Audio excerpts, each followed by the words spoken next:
BRS కవిత bail petition పై విచారణ వాయిదా పడింది. ఏప్రిల్ 4 వరకు విచారణ వాయిదా వేసింది రౌస్ అవెన్యూ కోర్టు.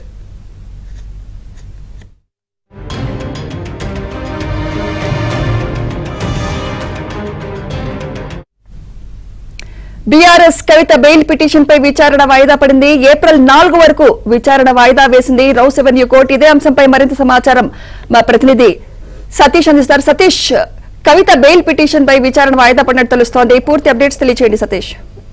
సుమిత్ర, కవిత బెయిల్ పిటిషన్ పై విచారణ ఏప్రిల్ 4వ తేదీకి వాయిదా వేశారు. ఏప్రిల్ 4వ తేదీన మధ్యాహ్నం 2:30కు మరోసారి విచారణ చేపడతామని రౌస్ అవెన్యూ కోర్టు కాసేపటికి తమ తీర్పు ఇచ్చింది. ఇక సుదీర్ఘ వాదనలు కొనసాగా ఈడీ రిప్లై తో పాటు రిజైనర్ కు సమయం కూడా అభిషేక్ సింగ్ కవిత తరపు న్యాయవాది అభిషేక్ మన్ సింగ్ రిప్లైకి సంబంధించిన సమయం కూడా కోవడం జరిగింది. ఏప్రిల్ 3న సాయంత్రం రిజైనర్ దాఖలు చేస్తామని కూడా కవిత తరపు న్యాయవాది కోర్టుకు వివరించారు. అయితే వాదనల సందర్భంగా అభిషేక్ మన్ సింగ్ సుదీర్ఘంగా వాదనలు వినిపించారు. దాదాపు అరగంట పాటు ఆయన అనేక అంశాలను ఇందులో తీసుకున్నారు. మధ్యంతర బెయిల్ తిరస్కరిస్తున్నారా లేదా ఏదైనా స్పష్టంగా తెలపాలని కూడా ఆయన కోర్టు ముందు వాదన వినిపించారు. ఇక అరుణ్ పిల్లై స్టేట్మెంట్ లో అంశాలను కోర్టు ముందుకు తీసుకొచ్చాడు. 9 సార్లు ఆయన స్టేట్మెంట్లను రికార్డ్ చేశారు. ఏ రకంగా కూడా 10వ రిప్లై పూర్తి విరుద్ధంగా ఉందన్న అంశాన్ని కూడా చాలా స్పష్టం చేశారు. 18 నెలల ముందు దాఖలు చేసిన charge sheet, original charge sheet లో నిందితురాలుగా ముద్దాయిగా కవిత పేరు ఎక్కడా లేదు.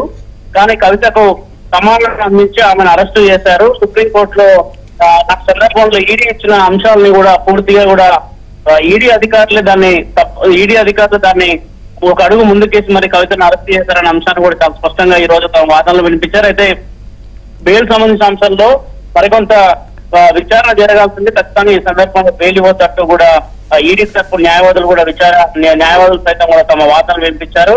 కవితకు వ్యతిరేకంగా బుచ్చిబాబు స్టేట్మెంట్ ఫస్ట్ లో ఉన్న తర్వాత ఇతర స్టేట్మెంట్ లో విభిన్నంగా ఉందనే అంశాన్ని కూడా అభిషేక్ మన్ సింగ్ చాలా స్పష్టంగా వాదనలు వినిపించిన సందర్భంగా ఏప్రిల్ 4వ తేదీకి కేసు విచారణను వాయిదా వేస్తూ కాసేపటి తీర్పు ఇవ్వడం జరిగింది. ఇక ఏప్రిల్ 9 వరకు కూడా కవిత జ్యుడిషియల్ రిమాండ్స్ లో ఉండనుంది. 9వ తేదీన అధికారికంగా ఆమె రిమాండ్ సంబంధించిన అంశంలో కోర్టు ముందుకు రాబోతుంది. మరోవైపు 4వ తేదీన 2:30కు విచారణ జరగబోయే సందర్భంలో ఇంకా ఇలాంటి వాదనలు కొనసాగుతాయి. ఒకవేళ 4వ తేదీన కవితకు బెయిల్ మంజూరు చేస్తారా లేదన్నది కూడా చూడాలి.